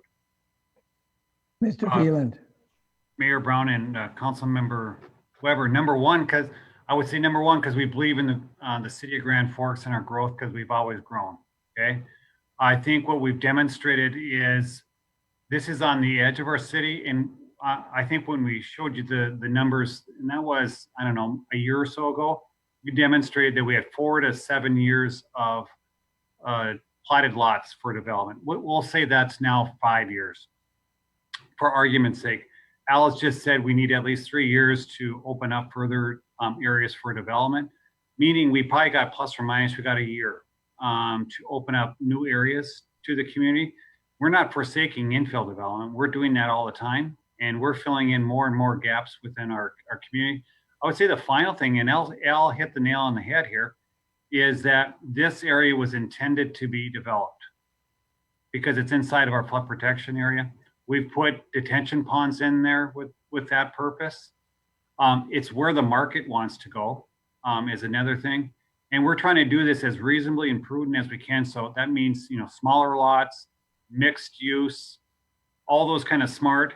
I think finally it's in your 2045 land development plan that we're going to develop this in this certain way. So everybody wants predictability. And so when developers come to town, they look through all of our documentation, they deliver exactly what, or not exactly, they deliver kind of what we want in our community. They bring that to you. Private investors want predictability in what we've done. So I think we've set this up for them to meet what we wanted from them. And I certainly think it's a challenge now that we're moving past 62nd, but I think the city always intended to move past 62nd. I agree with you totally. Merrifield Road is a real boundary for us. And we just demonstrated that one rural development just to let you know, so you were the first to know, not the last to know, that there's others that are asking for this. Our first priority is to develop those areas within our growth area. And so if we're bullish on Grand Forks and we believe in its future growth potential and that's going to happen, that's the reason to be planning ahead like this. Yep. I would hate to be here 3 years from now and suddenly we decide we need to open up this area because we screwed up and didn't do it. We'd be 2 years too late. And then we would then have the pushback of why didn't the city plan for this? They should have been more proactive. And we would be where we would not want to be. Which comes back around to what Mr. Sandy was talking about a moment ago. If this is going to be done, it needs to be annexed. I think that's where you have some real levers. And I think what Al is showing in this area is a quarter section. Al, is that about a quarter section? It is. How much is that? Yes. I think as part of the planning and zoning process, and you're ultimately as city council is the determiner, as part of our investment in the infrastructure, I think that's what we need to work in parallel with the planning and zoning with our infrastructure investment. Thank you. Any further, Ms. Marshall? Yes. First of all, I want to thank Mr. Phelan and Mr. Grasser and Brooks and Captain or Chief Nelson or Chief Lorenz, I'm sorry, for this great report. This has been really important, and I realize that some of this information was provided to us back in January. It's always good to go over it. You've added some additional information, and some of the council members were not here for that presentation. So it's excellent information, and I think provides a basis for further discussion. As I was reading through the other materials, in an earlier agenda item, there was reference in the report on economic response team to a false choice of not getting caught up in thinking an either or kind of false choice. And, I think this particular topic, we've talked a lot about definitely supporting infill development. But I don't think that and I think Mr. Phelan really addressed that well, that it's not a matter of you choose one versus the other or that they're competing efforts. I think they both have to go on at the same time. And for all the information that Mr. Phelan gave and Mr. Grasser, to me, it sounds like a very exciting development. And I hope that we, as council members, can look at not only the infill, but some very strategic and planful development along this line. So thank you. Thank you. Any further questions for our presenters tonight? Ms. Mock.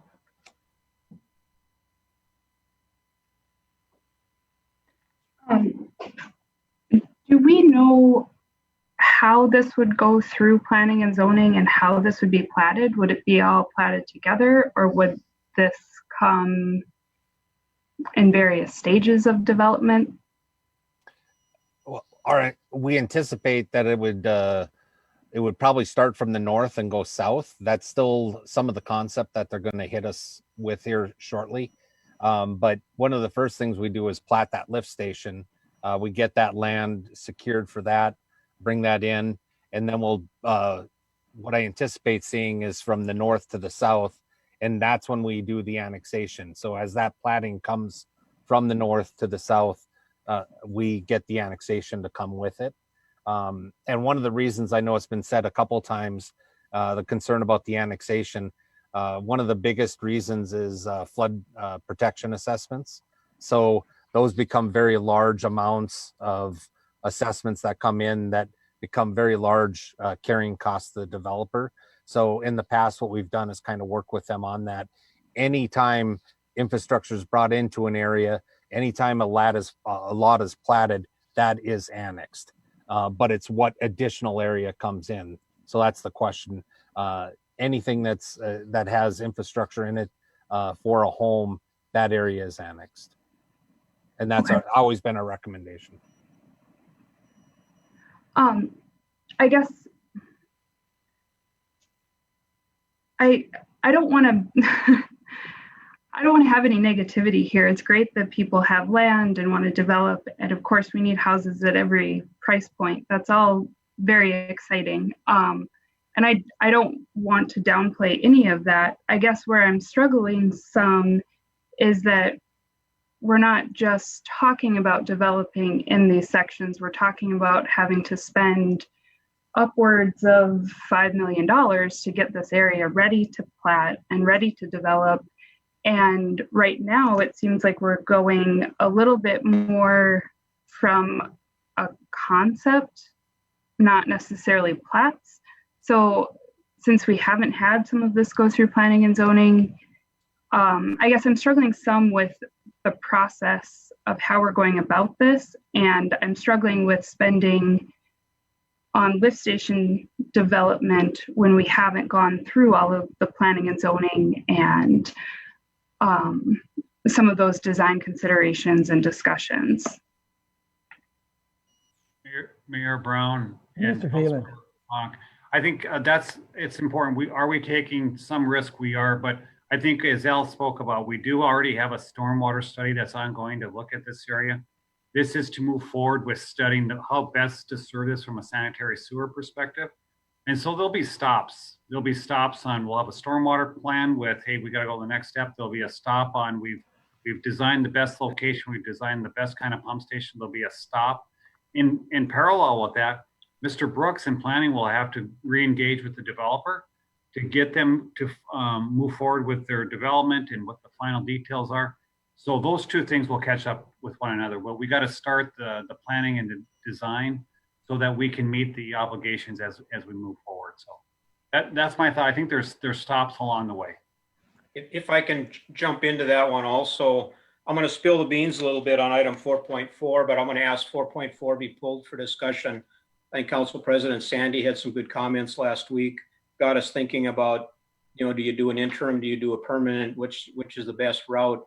And so I think we're going to ask Webster Foster Weston before they actually get into the design to start looking at maybe some of those comparables and come back with a report and a decision as to which is the best way to go.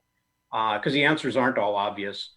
What I'm getting to then, as it relates to this discussion we just had, is that's going to take them a month or two. We're not going to blow through this design, the design dollars here in the first couple of months. We'll start out with that study and we'll ramp them into it. So hopefully before we get too many dollars into the design, I'd like to see the developer actually start bringing some things to planning and zoning. Thank you. Any further questions for our presenters tonight? If not, we'll go on to 2.3. Grand Forks Water Regional Water Treatment Plant Construction and Startup Update. Mr. Phelan. Mayor Brown and members of the City Council, speaking of 2016, that's when we started construction on the water treatment plant. And we have with us tonight, and first I want to really say some thanks to Melanie Parvey, Lisa Botnan from our Waterworks Division, Director and Assistant Director, Fred Getz from our water treatment plant, Sherry Edelblut, who's from our construction engineers, Alman Schutte, they're our construction manager. She's going to give you a construction update. And even more importantly, right now is a startup discussion, which is hard to believe. And I heard Sherry say the other day, it's hard to believe this too, is she's been here for 4 winters. So we've been under construction for 4 years on this, and we're soon done. And similar to the previous discussion, it takes many years to get terrific things done, and it takes tenacity and perseverance. And so it's quite incredible that we're here with this $150 million water treatment plant facility that's really a 100-year project. It's at a 50-50 cost share with the state. And so I'm very thankful for you, Mayor Brown, city council members, and because this has been on your watch as we've constructed this over the last 4 years, and we're nearing the end. We did want to do an open house in early June in commemoration of this facility. So we've held off on that due to our COVID-19 pandemic here, but more to come on that. But it's exciting to hear Sherry and all that we've done. And another shout out to Melanie, Lisa, and Fred for all their work to get us to where we are today. So with that, I'd ask Sherry to give us an update. Thanks, Mr. Phelan. Council, Mayor Brown. It is really exciting at the water treatment plant. Like so many of you, we have been impacted and continue to overcome these challenges with COVID-19 in our startup. With Mr. Phelan's leadership, our partners at A2S, and that outstanding city staff, we really have worked to minimize the impacts. We're overcoming these challenges. We've remained diligent on our safety measures as they relate to the virus, and then our normal OSHA construction consideration. I'm happy to report that we've logged over 500,000 craft hours. That's carpenters and millwrights working every day to bring this project to light. I'm excited that Mr. Phelan asked me to give you a quick sneak peek today. Inside the facility,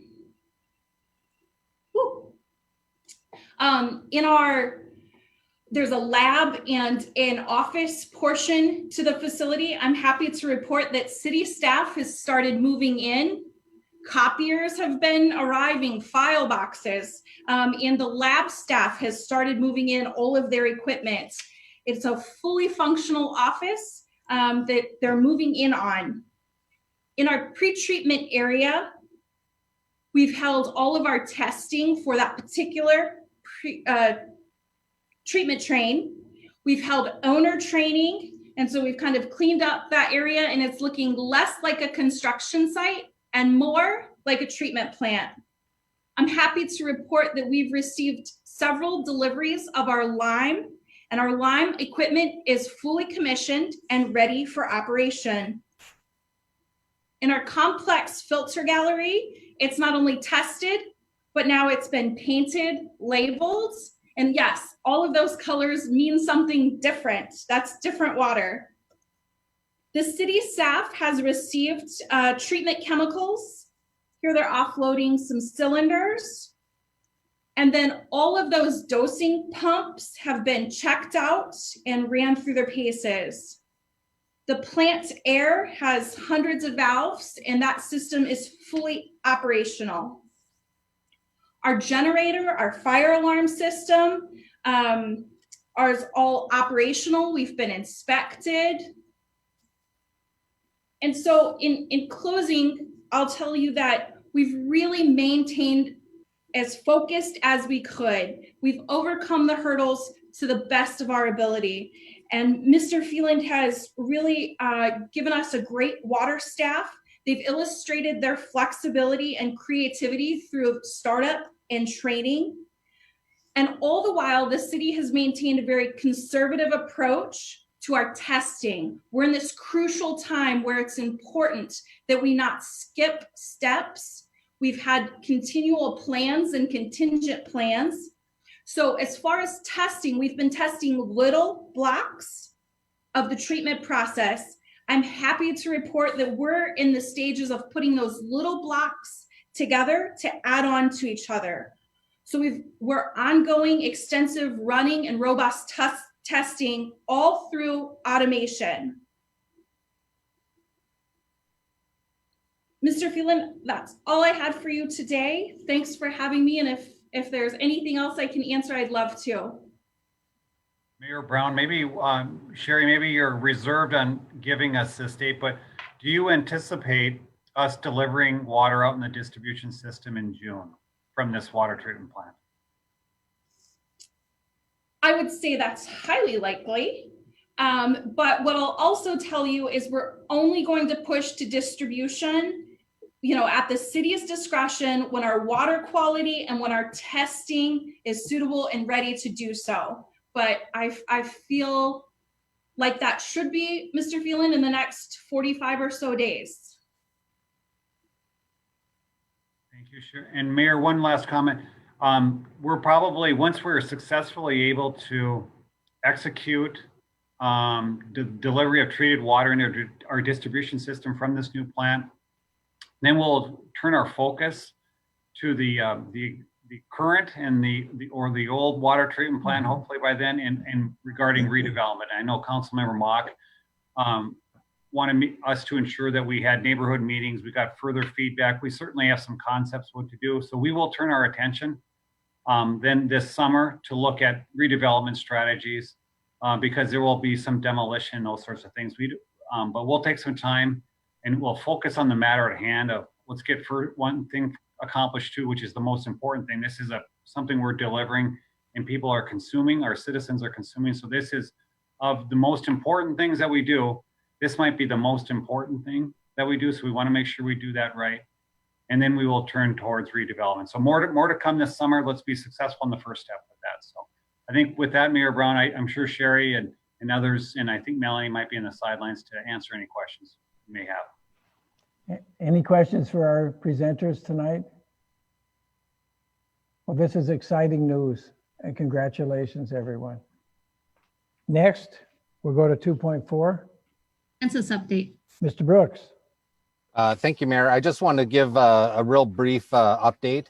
As we know, the census is very important and it's no more highlighted than in the last couple months as the distribution of money has come out through the federal government. So we want to continue to stress that it's very important to fill out that census. There were 2 meetings last week of note. The first one was with UND. There was a lot of partnerships that have been formed over the last year with them, and college students subcommittee met on May 12th. We continue to work on student newsletters, parent newsletters, and social media, and the Deeks Pizza promotion, which has been a great point on the census to show them you filled out your census information. In addition, we had a complete count committee May 14th. All these have been done virtually, of course, and the complete count committee has been putting out flyers, that type of information. I also wanted to note the partnership that was done with the Lake Agassiz School in terms of trying to attract and get information from around those UND area there as well, where we've been a little bit lagging in that area. Overall, our numbers are still probably right about where they should be during a pandemic, but we do want to see those come up.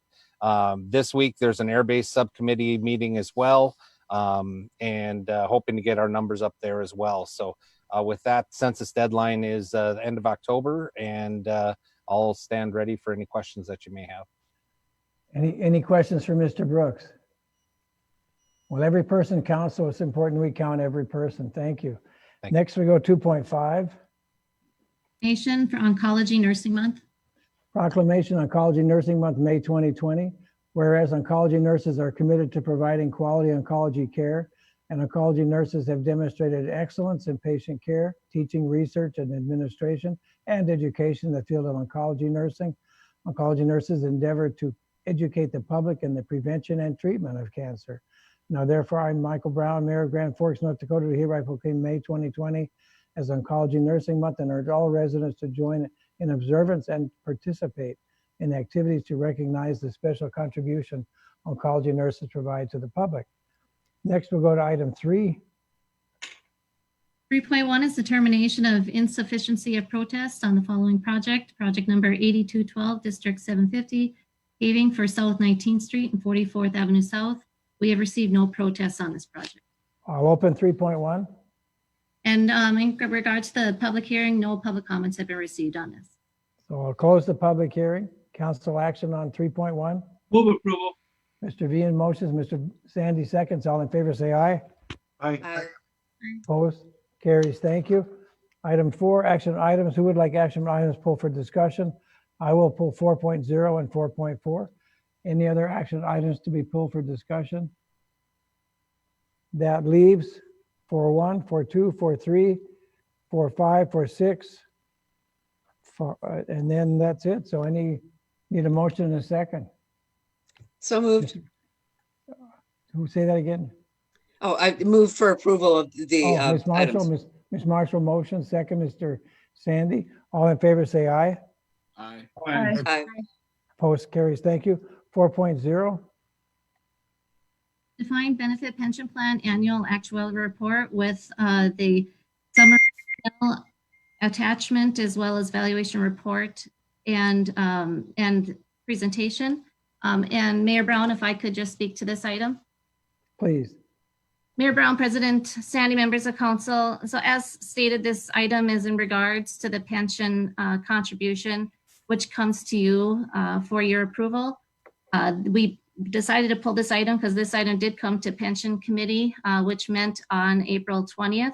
And Mr. David Hunter, the state investment office, presented the 2019 performance, as well as Mr. Philip Suzik of Deloitte, who serves as the actuary, presented the results of the plan's performance and recommended contribution.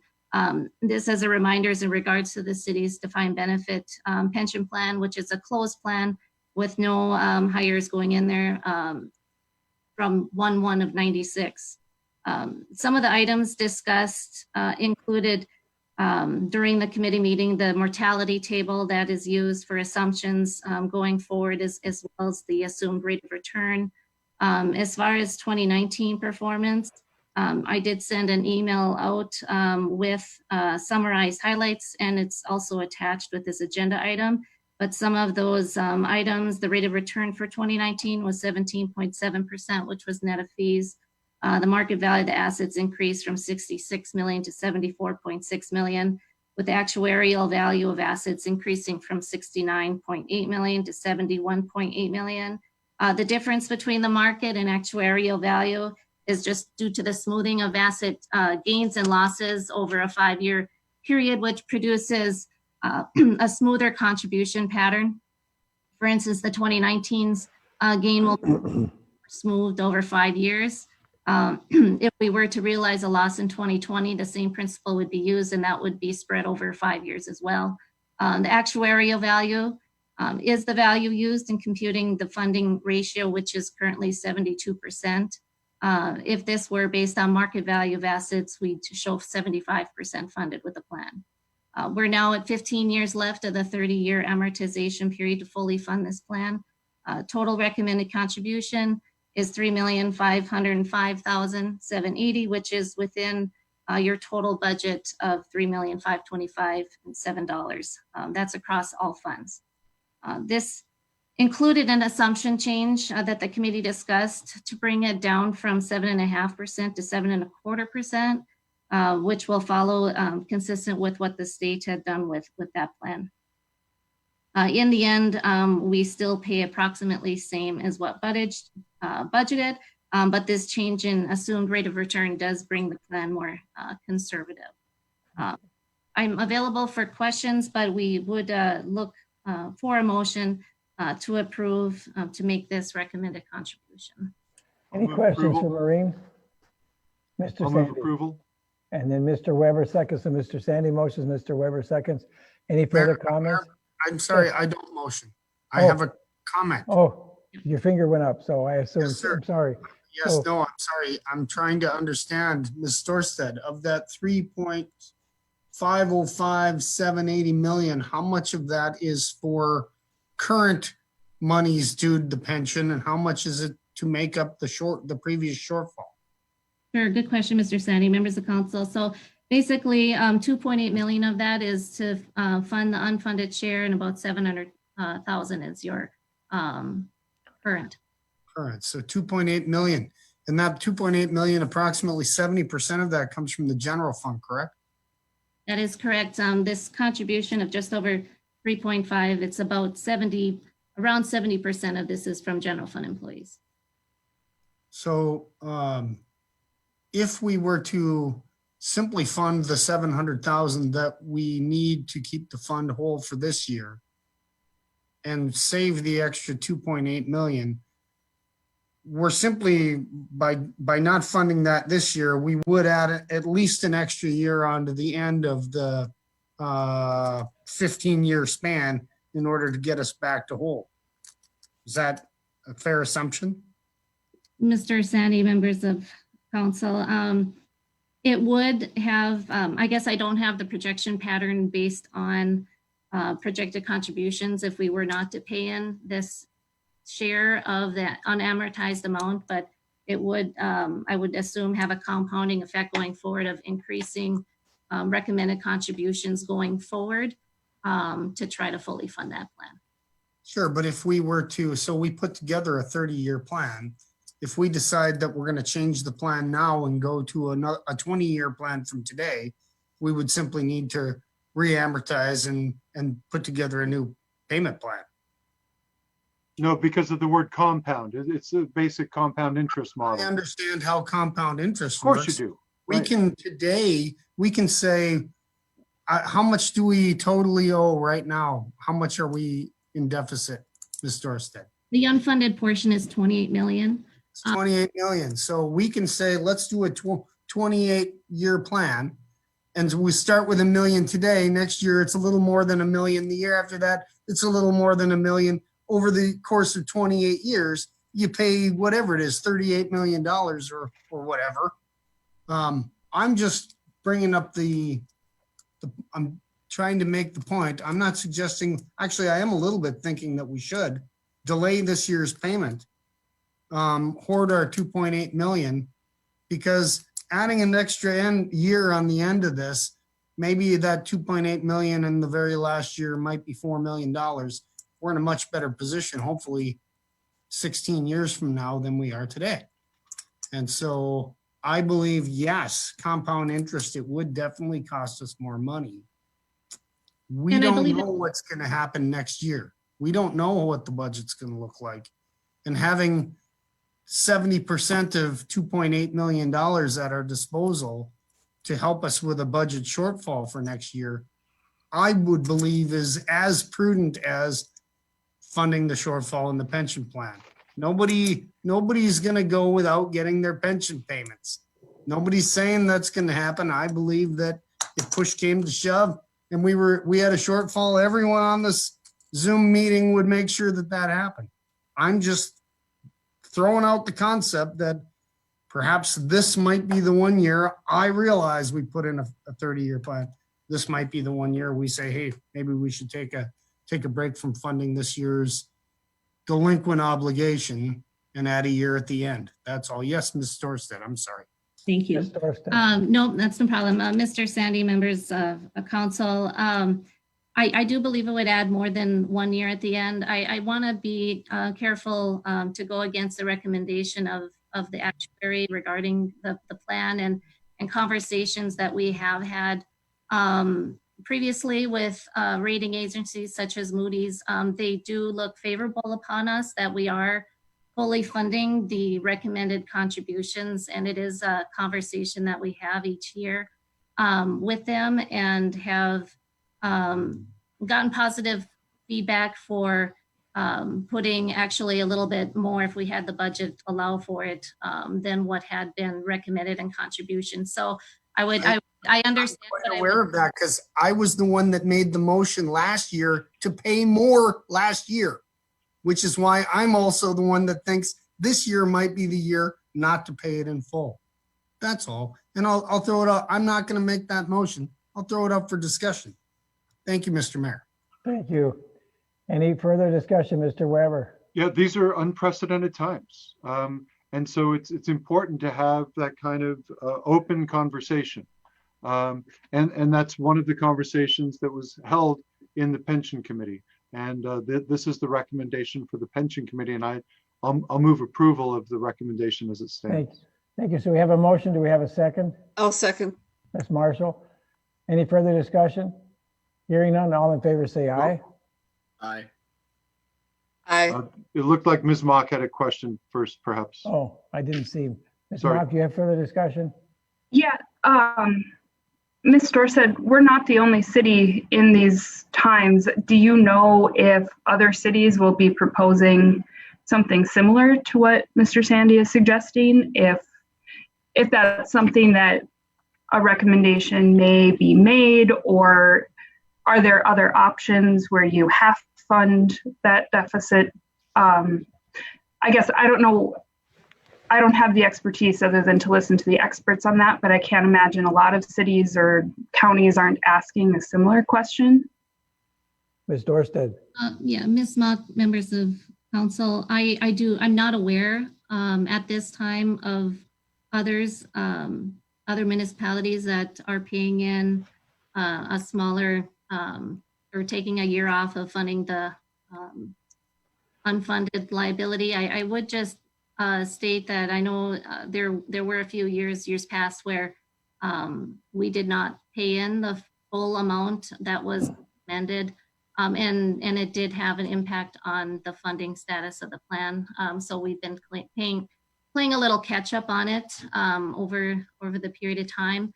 If that is what council want, we can always look at different scenarios, but like Mr. Weber said, pension committee had discussed, and this is what had been recommended going forward. Thank you. Any further questions? If not, roll call vote. Ms. Dorstead. Sure. 1 second. All right. Weigel, Yes. Dockler, Yes. Weber, Yes. Mock, Yes. Marshall, Yes. Bean, Yes. and Sandy. No. Motion carries. Mr. Sandy dissents. Thank you. 4.4.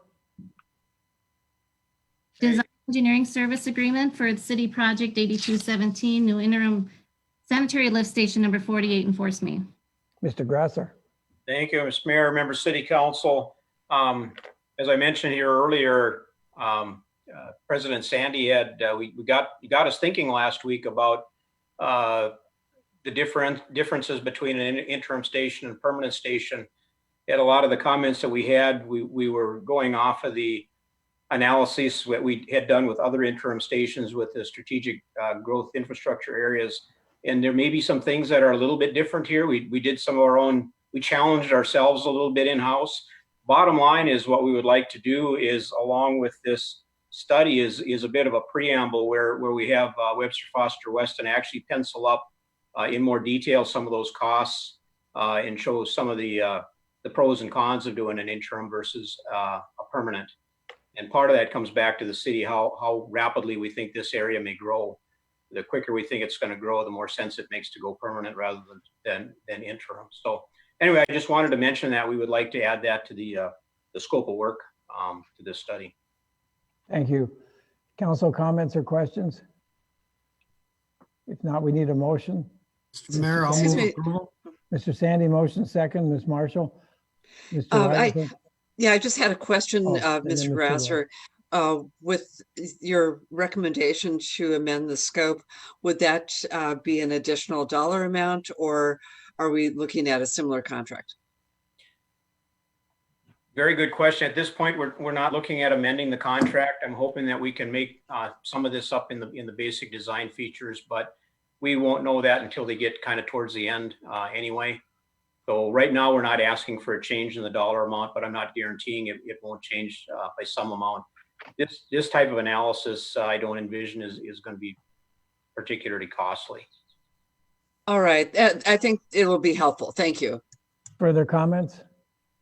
Questions? If not, Mr. Sandy, I think motion, Mr. Weigel second. All in favor, say aye. Aye. Aye. Aye. Opposed? Aye. Carries, thank you. Pardon? Ms. Mock opposes? Yes. The motion carries, Ms. Mock opposes, And me, Mayor. and Ms. Dockler opposes. So motion carries 5-2. Thank you. And then any introductions to ordinance tonight, Ms. Dorstead? No, there isn't. None? Thank you. Item 5, informational items, 5.1. Investment portfolio summary as of April 30th. Item 6, approval of minutes and bills, 6.1. And the vendor list as is presented. Need a motion and a second to pay the bills. Mr. Sandy motions, Ms. Dockler seconds. All in favor, say aye. Aye. Aye. Opposed, carries. Thank you. 6.2. And the minutes for March 16th. Need a motion and a second to approve the minutes. As is, Mr. Mayor. Mr. Sandy motions, Mr. Weigel seconds. All in favor, say aye. Aye. Aye. Aye. Carries. Thank you. Item 7, citizen comments. Do we have any citizen comments, Ms. Dorstead? We have received none, Mayor. Thank you. Item 8, city administrator comments. Mr. Phelan.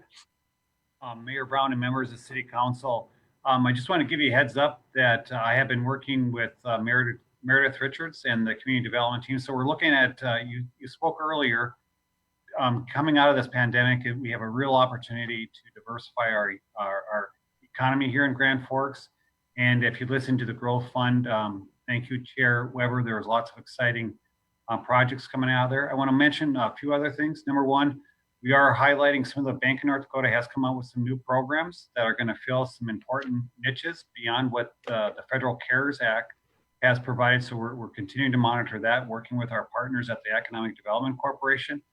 And number two, we are anticipating, and this is for City Council and for you work functioning as the Jobs Development Authority. As part of the CARES Act, we did have a meeting with the Economic Development Administration, the federal administration, and there's a potential for Grand Forks to receive monies for EDA, what they call revolving loan funds. We may get additional funds for that. It appears like they may have some less strings on them this time, but those would be additional opportunities where we can look at entrepreneurial types of opportunities where they don't need to be bankable opportunities. So we anticipate the potential of receiving additional monies for that. So we're tracking that. Hopefully we'll have an update in the near term on that. The other EDA opportunity that we were briefed on via our representative is there's funding available in our region for, we'll call it business incubators or accelerators that look and feel a lot like the Grand Forks Herald concept that we came up with. So we're putting together an application for a project.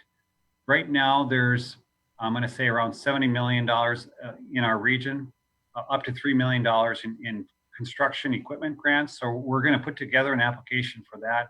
And it really fits in line with what we were proposing as part of the Grand Forks Herald building with all of our community partners, diversifying the economy, partnering with a university, creating entrepreneurial programs, educational programs, and with a special emphasis on high tech as part of what the mayor's talked about with the high tech park, with the centerpiece of the Herald. So it was pleasing to see, even coming out of this pandemic and trying to diversify our economy, that really the concepts that we had looked at with the Grand Forks Herald building really was right on target. So more to come on that. I'll keep you up to date on both at the Growth Fund, the committee of the whole, and also at the JDA and City Council level with that.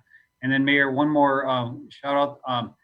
Mayor Brown asked that we could do, there was no free or no spring cleanup last week that people really wanted. We did provide free landfill services. I don't have the final numbers from Lee Ray Amundsen, our Public Works Operations Director, but she tells me that it was very busy at the landfill last week. People were well utilizing that free event as long as we're a resident of Grand Forks. So we'll have more numbers on that. So thanks, Mayor Brown, for us having to do that. I think that was a really good service for the citizens of Grand Forks. And finally, we are trying to partner with East Grand Forks still on having a spring cleanup event. We don't know if that's going to be a summer event or a fall event, but we are looking to integrate with that. But I just want you all to know that the citizens of Grand Forks well used the landfill last year with that opportunity. So thanks, Mayor Brown and City Council, for all you guys do on a week-to-week basis. We couldn't do this without you. Amen. Thank you. Item 9, Mayor and Council member comments. Councilman Weigel.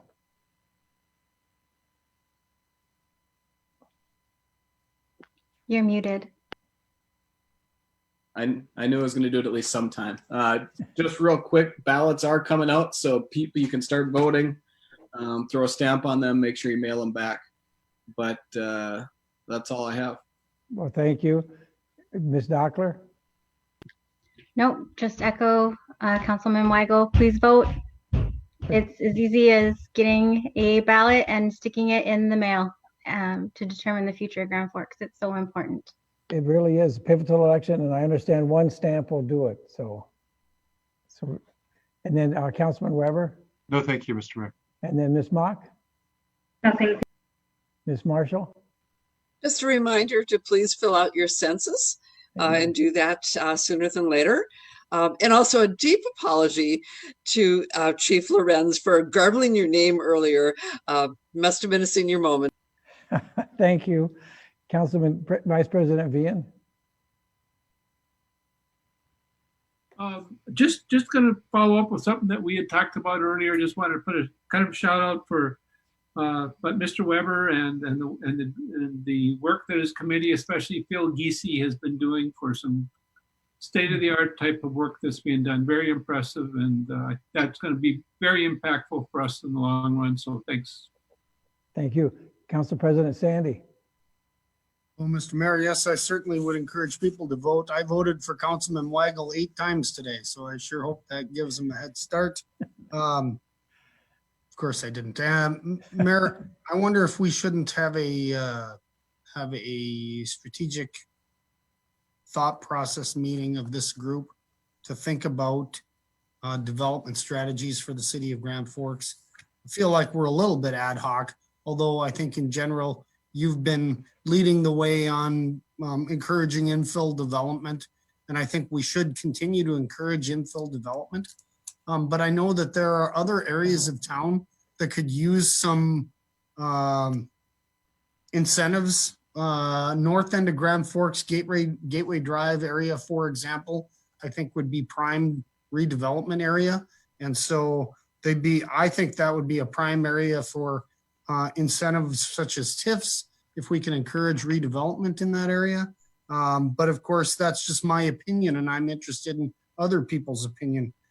As well as, I think we should have a solid discussion about annexations and annexation policies and strategies related to both infill development, the islands that haven't been annexed inside of our town. I can't believe I'm still talking about the unannexed islands within our community, as well as we should be providing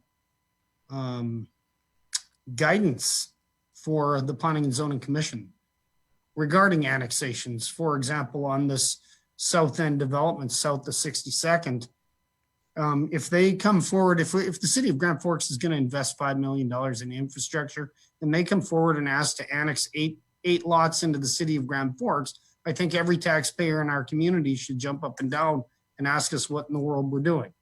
I think we should be providing guidance to planning and zoning, as well as the landowners and the people that want to develop, and letting them know some sort of a sweet spot of, we want 7 acres at a time, or whatever that number is. So I think that would be important for us. I would leave it up to Mr. Phelan to find a time and place for us to get together and talk about some of these ideas. One last thing, Mr. Mayor, you might find this hard to believe, but I got a text before the meeting tonight, someone asking me if it would be possible to postpone the election for 1 to 2 years because of the pandemic and the unrest. And not only that, but the inability for candidates to get out, and whether they weren't able to get on the ballot, or mostly the discussion was about not being able to get out and meet with people and talk about it. I don't believe that we have the authority to do that, though. So I was hoping Mr. Swanson could provide clarification on that. Mr. Swanson. Mayor Brown, members of council, Ms. Sandy, that is correct. The city council could not postpone that election. or extend terms of any currently elected official. Thank you, Mr. Swanson. I appreciate that. But just out of curiosity, who does have that authority?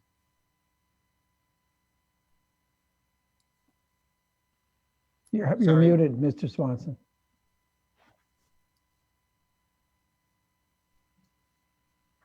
Mr. Swanson, you're muted. Somebody help the guy out. I know it was profound. We can save it for next meeting. That's fine. Let's call that a rhetorical question. Yes, Mr. Phelan? I'm back. I'm sorry. Oh, there you go. That combination is both controlled by state statute as well as the city's home rule charter. It is not one that is directly within the control of the city council. Excellent. Thank you. Thank you, Mr. Mayor. Appreciate it. Thank you. Also, we were saddened by another death in our community. Congratulations to all the UND students. And I know UND changed my life. I know it'll change theirs. And I know now they go out and they can change the world. Thank you to the Air Force for that impressive flyover, that B-52 over Sertoma Park, recognizing and supporting our healthcare officials. If you haven't received your ballot, call 701-780-8200. Make sure you vote for the candidate of your choice after you get the facts about what the candidates are presenting. It's construction season, so please be careful driving through all those orange cones all over town, and be aware of the safety workers, pedestrians and bicyclists out there. Please fill out your census. Every person counts, so we need to count every person. And with that, and May is also Oncology Nursing Month. So with that, a motion to adjourn. Mr. Sandy quickly motions, Mr. Weigel seconds. All in favor, say aye. Aye. Aye. Opposed? We stand adjourned. Thank you. Thank you, Mayor.